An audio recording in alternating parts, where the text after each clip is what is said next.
You're listening to the Leadership and Theology with a Cup of Joe podcast. Welcome to the Leadership and Theology podcast with a Cup of Joe. My name is Joe Contreras, and today I'm with the president of the Messengers of the Cross, which is a branch of youth groups from several churches in Northern California from the International Assemblies of the Firstborn. Today we'll be talking about how to lead when the tide rises.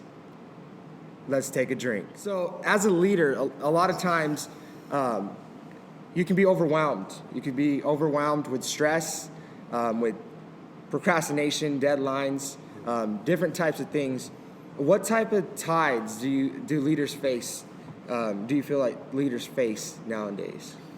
I think leaders nowadays face a multitude of tides. I know for me, personally, just speaking from experience, in my own capacity at my own church, I lead our youth ministry. I'm also part of our worship, and I do other things around our church. And on top of that, I also lead the Messengers of the Cross. And so one of the things that I face is procrastination. There's deadlines that we have to meet, things that we have to get done. So procrastination would be one. I think also overwhelming yourself with too much burden, too much work can be another tide that a lot of leaders face nowadays. And for me personally, one of the tides that I also deal with is discouragement. And so there's a lot of things that a leader faces in terms of what tides may come their way. Absolutely. So a tide will make you feel overwhelmed. When a tide occurs while you're leading, it sometimes feels so overwhelming that all you want to do is go with the current and drown, right? You're drowned by deadlines not being met, by procrastinating away. What are some ways that you overcome, for instance, procrastination? Procrastination is something that I really struggled with. I struggled with that in school. And to some extent, when you're in the ministry, and like I said, when you have a lot of things that you need to accomplish, it's easy for you to lose focus, and it's easy to say, hey, I'll put that off one more day, or, I'll get to that later. But what gets me all the time is that I realize, and as all leaders should, is that whenever we're doing something for God, we have to put our whole heart into it. Yeah. We have to give God our best. We can't just give God some half effort and expect it to work out and expect that to be okay or worthy of what God has called us to do. And so when it comes to procrastination, I have to remind myself that, hey, this is not something that, you take lightly as a leader. In any role, any responsibility that you have as a leader, you can't just put something together last minute and hope that it works. And so for me, I remind myself all the time that, hey, what God has called me to do is the greatest calling that I could ever have in my life. And if my God can send his son to die on the cross and give his all, how much more can I do as a leader? How much more should I do for him? And that, like I said, throwing something together last minute just won't cut it. And that's, not a good practice for a leader to have. Absolutely. A lot of leaders that are perfectionists, they sometimes wait until the last minute to work on a project because they feel like they'll be overwhelmed if they do it early because they want it to be perfect. Yeah. So if you're working on a paper or you're working on an email that's very important, it may take you longer if you're a perfectionist, and that causes you to procrastinate. Yes. And a lot of people find themselves in that situation because they want it to be perfect. They want it to be the best that it can be. And the reality is that no matter what it is that you're doing, it can always be better. Yeah. So in that moment, it's extremely important that you put forth your best work. Yes. What are some ways that you have overcome doubt in your leadership role, in your leadership position? Doubt is something that I, deal with to this day as a leader. funny thing is, planning for this camp, this was probably the biggest youth event that I've ever put on as a leader. And, to be responsible for hundreds of youth, that's a really big responsibility. And with that many people attending camp, there's a lot of different opinions, different minds.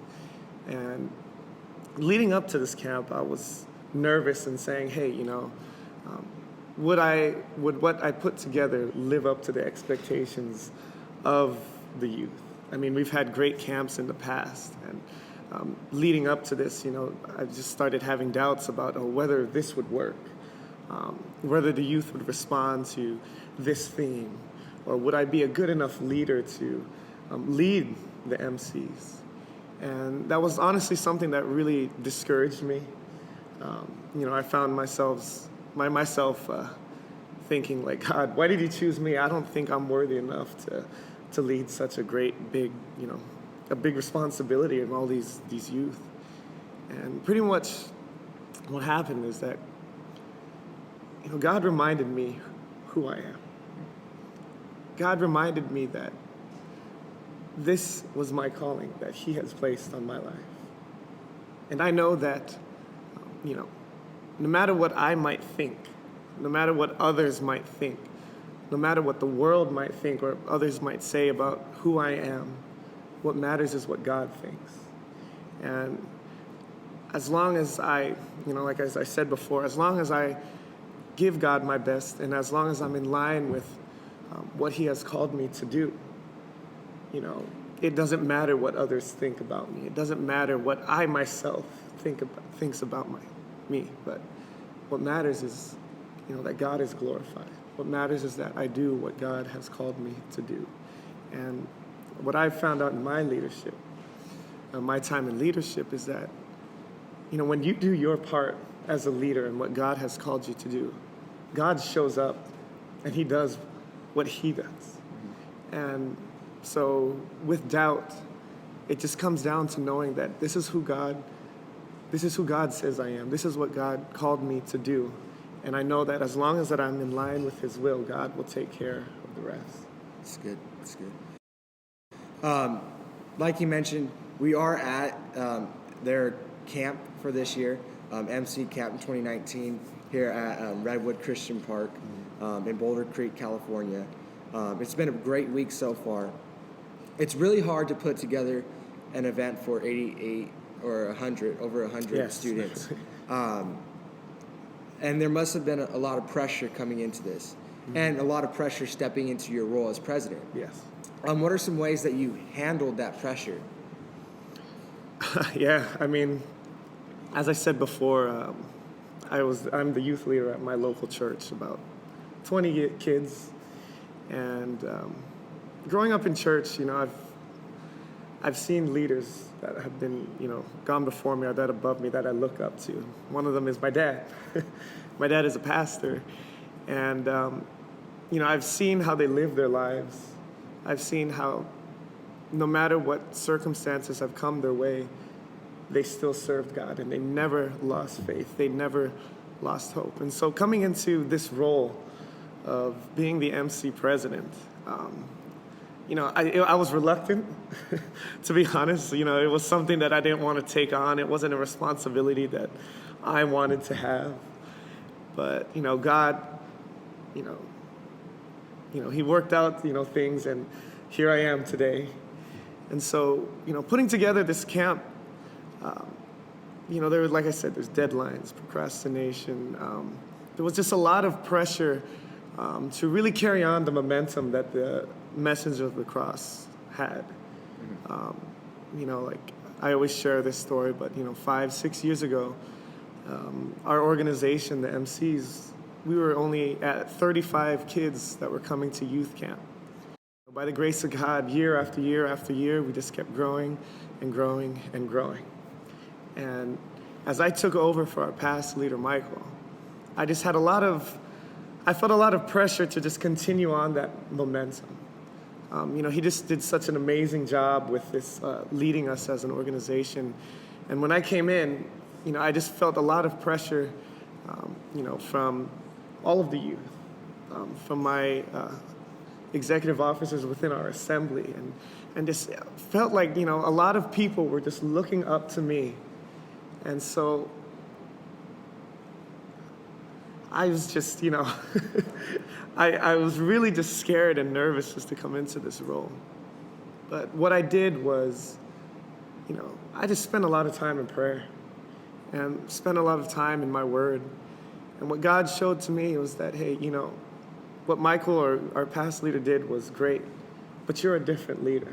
Yeah. You have a different calling on your life, a different role, a different, vision that God has given to me for the MCs. And so it's just knowing that, this is truly where God has called me to be. And like I said, there is pressure, and I think pressure is something that comes from, for any leader in any leadership role. And when we talk about the rising tide, I think when we experience tides rising in our lives, those are defining moments for us as leaders. I think that when we as leaders experience rising tides, when we experience adversity or when things aren't going our way as leaders, those are defining moments for us, because that will either make or break us. And when you alluded to earlier is that when we just go with the current, when we feel the tide rising and everything else that's happening to us, that will break us. A strong current can break you. But if we go with the tide and if we're able to withstand it, that makes us a better leader. That makes us a stronger leader. And I think that pressure and all of those things that come with leadership are necessary for us. I know for myself, whenever I experience adversity, it gives me an opportunity to realize that me as a leader, I can only do so much on my own. God has blessed me with, gifts and talents. And sometimes as a leader, you feel that, okay, this is all me. I was the one that did this. I was able to create this for our organization. But when you go through times like that, it puts you into perspective that, hey, I'm here because of God. And that I'm nothing without God. I like to use the illustration of being in a boat. When you're in a boat, you have an oar, you have a sail or engine, and you're the one that's driving it, you're in control. But what happens when your sail breaks or your engine dies or you lose those oars and you're just sitting there? I mean, what more can you do as a captain or whatever, the one that's in command of the boat, when you lose all of that? And that's how we are sometimes when we face rising tides. And when we lose all of those things, or we fail in certain aspects, that's when God takes over. When we have our shortcomings as leaders, that's when God takes over. And so, yes, I think, like I said, pressure, adversity, and rising tides are necessary for us as leaders to go through to build us up. Okay, awesome. We can sit here all day talking about the tides of life and how to react when the tide rises in our leadership. But I believe that you summed it up perfectly. Before we end, at the end of each podcast, we try to do an audience question of the month. And this question comes from Cameron Del Rosario from San Diego, California. She asks, how can you be a strong, authoritative leader while still being a good Christian? Can you speak to that, John Mark? So how can you be a strong, authoritative leader while still being a good Christian? Now, this person is probably looking in the secular world, in organizations outside of the church. How can you be a strong, authoritative leader while still being a good Christian? Assuming that, like you said, or they're talking about being a strong leader outside in the secular world, while still being a good Christian. I think it's pretty simple, is that you just have to know what the Bible says, and that you follow exactly what God has called us to be and what God has called us to do. And I think that as long as we as Christians don't forget who we are, I think that whether it's in church or outside of church in the secular world, as long as we remain true to our identity, to the principles that the Bible teaches and that we believe, then we will be able to succeed in anything that we do outside of church and as inside of church as well. And so, to that question, I hope that answers it. Yeah. But knowing who you are and sticking to what the Bible says and following that, I think that's the best way that you can, or when you do that, God will honor you in all the things that you do. And so, I think that's the best way to do that. Well, thank you, John Mark, for joining me this month, talking about this topic of how to lead when the tide rises. Thank you guys for joining us again for this month's topic of talking about how to lead when the tide rises. Follow us on Instagram at LTCupofJoe. Email us any questions you may have at LT@gmail.com. Also, our guest John Mark and his ministry and organization, Messengers of the Cross, feel free to follow them on Instagram at Messengers of the Cross. And don't forget that even the small things make a difference.